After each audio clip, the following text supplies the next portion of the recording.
हरे कृष्णा। श्री प्रभुपाद की जय। अध्याय 3 श्लोक संख्या 4। न कर्मणाम आरंभ नैष्कर्म्यम पुरुषोष्णुते न च सन्न्यसनादेव सिद्धिम समधिगच्छति। न तो कर्म से विमुख होकर कोई कर्म फल से छुटकारा पा सकता है और न केवल संन्यास से सिद्धि प्राप्त की जा सकती है। अब भगवान यहाँ अर्जुन को बोल रहे हैं कि तुम कर्मों को छोड़कर सोच रहे कि हम कर्म नहीं करें तो और हमें संन्यास मिल जाए, तो ये भी संभव नहीं है। और यदि तुम सोच रहे हो कि खाली संन्यास ले लें और हमको कर्म नहीं करना पड़े, तो ये भी गलत है। ऐसे भी नहीं हो सकता। कर्म तो तुम्हें करना ही पड़ेगा। वर्णाश्रम पद्धति के अनुसार जो ब्राह्मण क्षत्रिय वैश्य शूद्र जिसके जो कर्म दिए गए हैं, सबको अपना कर्म तो करना ही पड़ेगा।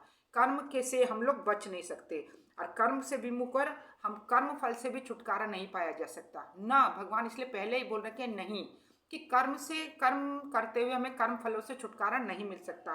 और संन्यास और बोल रहे हैं कि केवल हम संन्यास ले लें, कि हम संन्यास ले लिया हम कर्म नहीं करेंगे, केवल संन्यास ले लिया, तो ये भी संभव नहीं है कि खाली संन्यास लेने से भी कुछ नहीं होगा।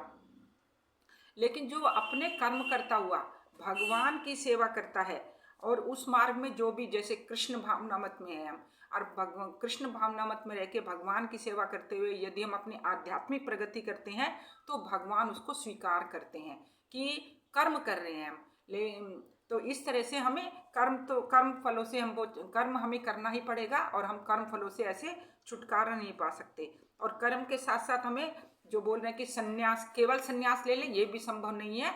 तो भगवान यहाँ पर यही बताना चाह रहे हैं कि हमें अपने कर्म करते हुए अपने जो भी हमारे कर्म है, कर्म को करते हुए हम अपने लक्ष्य तक पहुँच सकते हैं कि हम भगवान के साथ अपना भगवान के धाम तक पहुँच सकते हैं। किसी भी तरह से कैसे भी हम कर्म करते हैं, यदि हम वो भगवान को समर्पित कर देते हैं, भगवान को अर्पित कर देते हैं, तो भगवान उनको स्वीकार करते हैं। और इस तरह से भगवान यहाँ पर बोल रहे हैं कि कर्म से हम लोग किसी तरह से भी बच नहीं सकते। हरे कृष्ण। श्री प्रभुपाद की